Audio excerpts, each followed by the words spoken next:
तो ये बात है सन 2019 की, आज से लगभग 3 साल पहले। होशंगाबाद नाम का शहर मध्य प्रदेश में, मध्य प्रदेश की राजधानी भोपाल के नज़दीक होशंगाबाद के शहर में आनंद नगर नाम के इलाके में एक डॉक्टर साहब रहा करते थे जिनका नाम था सुनील मंत्री। डॉक्टर साहब की उम्र हो चुकी थी उस समय 56 से 57 साल, अपने रिटायरमेंट के करीब 3 या 4 साल में इनका रिटायरमेंट होना था।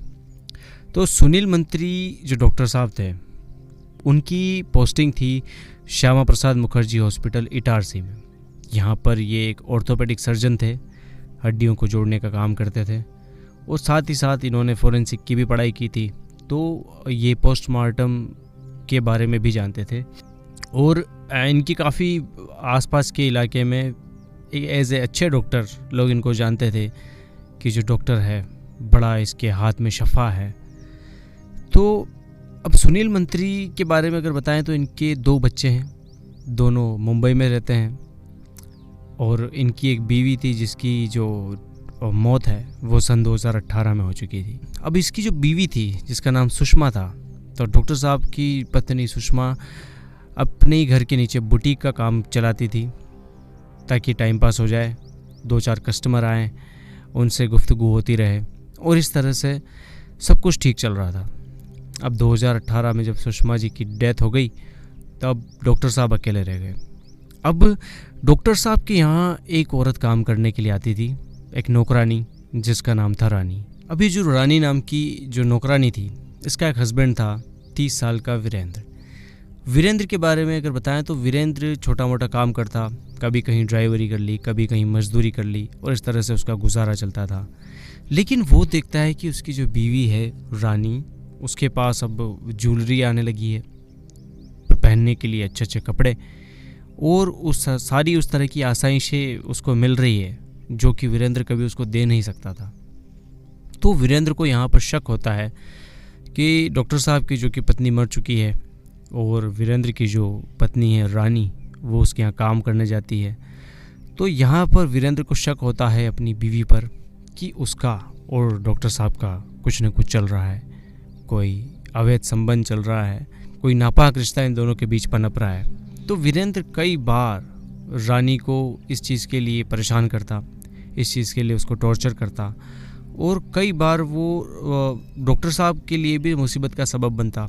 और ये चीज़ एविडेंट इसलिए थी क्योंकि रानी के मोबाइल में वीरेंद्र ने डॉक्टर साहब और उसके बीच में हुई जो चैट है, उनके बीच जो हुई बात है, उनके जो फ़ोन कॉल्स की रिकॉर्डिंग है वो सुन ली थी और उसकी जो चैट है वो पढ़ी थी। तो इससे जो वीरेंद्र का शक है वो पुख्ता हो गया और इसके बाद वीरेंद्र रानी को और डॉक्टर साहब को दोनों को परेशान करने लगता है।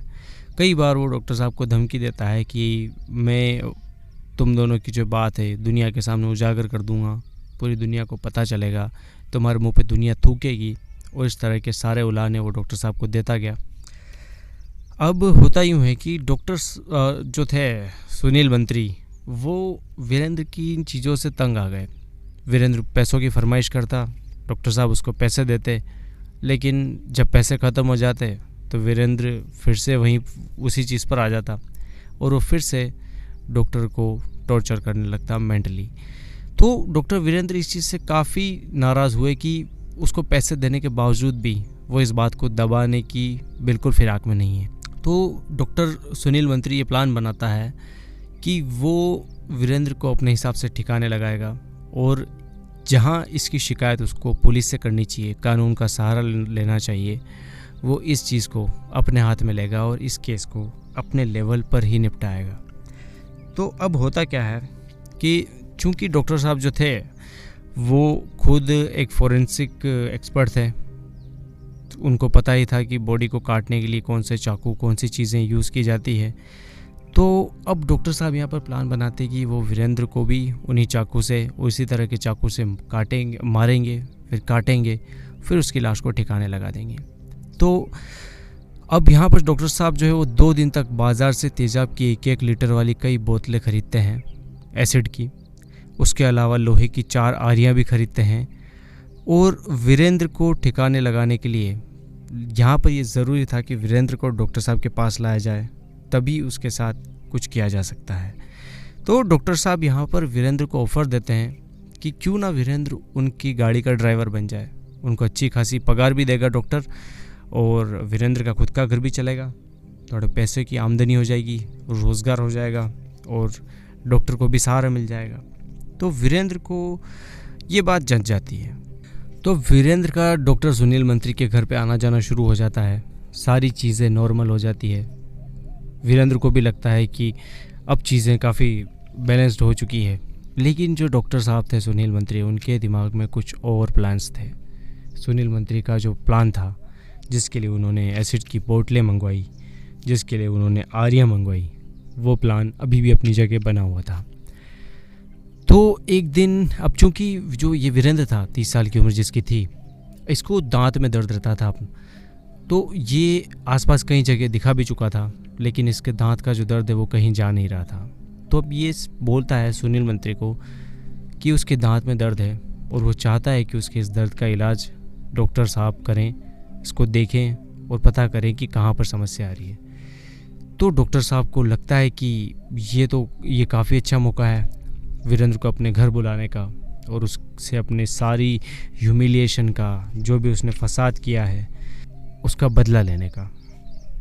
तो सुनील मंत्री वीरेंद्र को अपने घर बुलाता है, उसके दांत को देखता है। उसके बाद वो वीरेंद्र को कहता है कि अगर तुम्हारे दांत को सही करना है, तो चूँकि इसमें काफ़ी दर्द होगा, तो मैं तुमको एक ऐसा इंजेक्शन लगाने वाला हूँ जिससे तुम्हारे दांत को निकालते समय, उसका इलाज करते समय तुमको ज़्यादा दर्द नहीं होगा। तो वीरेंद्र इस बात से बिल्कुल अनजान था कि उसके साथ क्या होने वाला है, और उसको चूँकि अब डॉक्टर पर भरोसा हो चुका था, तो वो डॉक्टर को एग्री कर जाता है कि ठीक है, आप इंजेक्शन लगा दीजिए।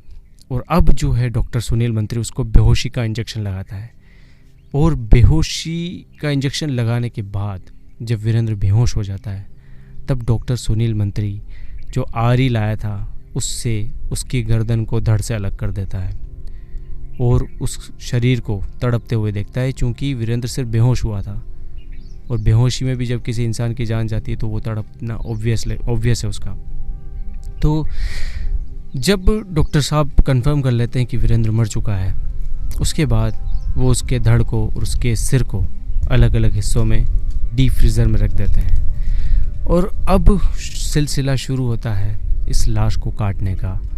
अब चूँकि डॉक्टर साहब पहले से ही एसिड की जो बोतलें हैं वो ला के इकट्ठा कर चुके थे, तो अब डॉक्टर साहब का यहाँ से काम शुरू होता है कि जो 4 आरियाँ वो लाए हैं, उनसे इस लाश के छोटे छोटे बारीक टुकड़े किए जाएँ, और इन टुकड़ों को उन एसिड में डालकर ख़त्म कर दिया जाए। अब यहाँ पर डॉक्टर साहब क्या करते हैं कि वो जो बॉडी थी उसकी लाश के छोटे छोटे टुकड़े करते हैं किश्तों में, उनको एसिड में गलाते, फिर अपने जॉब के लिए निकल पड़ते, फिर जॉब पर जाते, वहाँ से आधे दिन में ही वापस आ जाते। वहाँ अपने कलीग्स को बोल देते कि वो हॉस्पिटल को संभाले, वो हाफ डे ही कर पाएंगे। अब चूँकि सीनियर डॉक्टर है, कोई मना तो कर नहीं सकता, तो ये हाफ डे में रोज़ आते, और कुछ दिन तक ये सिलसिला चलता रहा कि वो किश्तों में उस लाश के टुकड़े करके उसको गलाते रहे। लेकिन इस बीच कई पड़ोसियों को शक भी हुआ कि ये जो बदबू आ रही है एसिड में, जो बॉडी गली है, उसकी बदबू आसपास के इलाकों में जाती थी। तो लोगों को कई बार शक भी होता था कि इस डॉक्टर साहब के घर से कुछ चीज़ के जलने की अजीब सी बू आ रही है, लेकिन कभी किसी ने कंप्लेंट नहीं की। अब एक दिन क्या होता है कि ये जो शख्स है वीरेंद्र, इसका बाप वीरेंद्र को ढूंढते ढूंढते डॉक्टर साहब के घर पे आता है। और चूँकि उसको पता है कि वीरेंद्र डॉक्टर के यहाँ ड्राइवर की नौकरी कर रहा था, और वो अब चूँकि बाप होता है, उसका अपने बेटे के साथ एक लगाव होता है, तो वीरेंद्र के बारे में डॉक्टर से पूछता है। और जब डॉक्टर उसको कुछ बता नहीं पाता, कोई संतोषजनक जवाब दे नहीं पाता, कोई सेटिस्फाइंग आंसर उसके पास होता नहीं है, तो यहाँ पर वीरेंद्र का बाप और वो जो डॉक्टर है उसके बीच में एक बहस छिड़ जाती है, और चिल्लाने की आवाज़ आती है जिसको पड़ोसी भी सुनते हैं। अब हालांकि पड़ोसियों को शुरू से शक तो था कि इस घर से कुछ न कुछ चीज़ के अजीब से जलने की बदबू तो आ रही है। तो यहाँ पर पड़ोसी वीरेंद्र के पिता को कहते हैं कि हमें इस घर से कुछ न कुछ अजीब सी चीज़ के जलने की बू आ रही है, और आपको डेफिनेटली पुलिस में इत्तला करनी चाहिए कि हो सकता है सुनील मंत्री का इसमें कोई न कोई रोल हो, और पुलिस को इसकी जांच करनी चाहिए। यहाँ पर सुनील मंत्री इस चीज़ को बिल्कुल दरकिनार करके बैठा था। उसको कोई आइडिया नहीं था कि वीरेंद्र का जो बाप है वो पुलिस थाने तक जा सकता है। लेकिन अब वीरेंद्र का जो बाप था वो पुलिस के पास जाते हैं और वहाँ पर वो सुनील मंत्री के खिलाफ़ रिपोर्ट लिखवाते हैं और एन मौके पर पुलिस आ धमकती है। अब जब पुलिस घर पर आती है तो वो देखती है कि दरवाज़ा खुला है, क्योंकि सुनील मंत्री को कोई अंदेशा नहीं था कि उसके घर में कोई भी आ सकता है, क्योंकि पड़ोसियों से ज़्यादा उसने बना कर रखी नहीं थी। तो पड़ोसी लोग भी उसके घर में कम ही आते थे। तो पुलिस आती है, गेट खुला देखती है, घर के अंदर घुसती है और घर के गुसल खाने में जब वो जाती है तो देखते हैं कि डॉक्टर साहब पाँव फैलाकर बैठे हुए हैं, हाथ में उनके आरी है, साइड में एसिड का टब है, उसमें कुछ टुकड़े हैं, धुआं निकल रहा है और डॉक्टर साहब उस आरी से एक पाँव को काट रहे हैं, घुटने से जो नीचे टखने के बीच का हिस्सा होता है उसके टुकड़े कर रहे हैं। जब पुलिस ये देखते हैं तो ये खौफनाक मंजर देख के सारों के हाथ पांव फूल जाते हैं और उस समय सुनील मंत्री के भी हाथ पांव फूल जाते हैं कि अचानक ये क्या हुआ। उसने कभी एंटिसिपेट नहीं किया था कि पुलिस को इत्तला कर दी जाएगी और पुलिस इस तरह से उसके घर में आ धमकेगी। तो खैर, अब जो डॉक्टर साहब है सुनील मंत्री, उसको पकड़ लिया जाता है और उससे पूछताछ की जाती है। उससे पूछा जाता है तफसील में कि आप तफसील में बताइए कि हुआ क्या। तब डॉक्टर साहब पूरा रानी का और ये सारा किस्सा बताते हैं और कहा जाता है कि उस समय रानी को बुलाया जाता है उसके घर से कि देखिए तुम्हारे हस्बैंड का, तुम्हारे पति का क्या हश्र हुआ है। कहा जाता है कि रानी ने अपने पति वीरेंद्र की मौत पर एक भी आंसू नहीं बहाया और वो पूरे समय तक गुमसुम रही। वो हमेशा ये इस बात से इनकार करती रही कि सुनील मंत्री के साथ उसका कोई अफेयर रहा है जिसकी वजह से सब हुआ है, और वो इस बात से भी इनकार करती रही कि उसका इस साजिश में कोई हाथ है। हालांकि लोगों को शुरू से ही ये लगता रहा कि रानी का इस साजिश में, इस प्लानिंग में ज़रूर कोई हाथ है, क्योंकि वो अपनी जो आसाइशें थी, जो अपनी सारी ख्वाहिशें पूरी होते देख रही थी, वो नहीं चाहती थी कि इससे वो महरूम हो जाए। तो कई लोगों का शुरू से ही अंदेशा था कि रानी का इसमें ज़रूर कोई हाथ है। लेकिन जो शख्स रेड हैंडेड, रंगे हाथ पकड़ा गया, वो डॉक्टर सुनील मंत्री था। तो सुनील मंत्री को गिरफ्तार कर लिया जाता है और उसके ऊपर मुकदमा चलाया जाता है। अभी ये मुकदमा प्रोसेस में है, अभी इसका कोई नतीजा आया नहीं है। अब यहाँ पर जो 500 टुकड़े करने वाली बात है, वो उसका जो एंटिसिपेशन यूँ लगाया जाता है कि जितने छोटे उस बॉडी के टुकड़े किए गए थे और जितने उसके टुकड़े करने बाकी थे, वो टुकड़े इतने छोटे थे कि पुलिस का अनुमान था कि ये लगभग 300 से 500 के बीच में इस लाश के टुकड़े किए जाने थे और उसके बाद इसको एक एक करके गलाया जाना था। लेकिन बीच ही में सुनील मंत्री की जो साजिश है, इसका पर्दाफाश हो जाता है। तो अभी डॉक्टर साहब के ऊपर केस चल रहा है, लेकिन अभी तक इसके ऊपर कोई फैसला आया नहीं है। और देखिए, सुनने में ख़राब लगता है कि इस तरह के संगीन मामले, इस तरह के संगीन अपराध, उसमें अपराधी साहब कई बार तो बचकर ही निकल जाते हैं, उनके ऊपर कड़ी कार्रवाई होती नहीं है। और इस तरह की चीज़ों से ज़्यादा बुरा पता क्या है, इस तरह की चीज़ों से ज़्यादा बुरा है कि लोगों का डॉक्टर से, जो कि भगवान के पास बात दूसरे दर्जे पर आते हैं, उन लोगों से भरोसा उठ जाता है।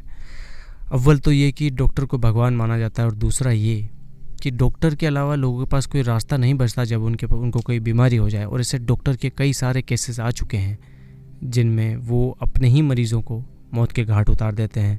कई बार तो कोई सीरियल किलर निकलते हैं, कई बार कोई साइको किलर, और कई बार इस तरह के एक्स्ट्रा मैरिटल अफेयर, और कई दूसरी वजह भी होती है जिसकी वजह से डॉक्टर क्रिमिनल बन जाते हैं और अपने ही मरीज़ों की, और मरीज़ नहीं, जो उनका डॉक्टरी का पेशा है, उसकी आड़ में वो मासूम लोगों का कत्ल भी कर देते हैं।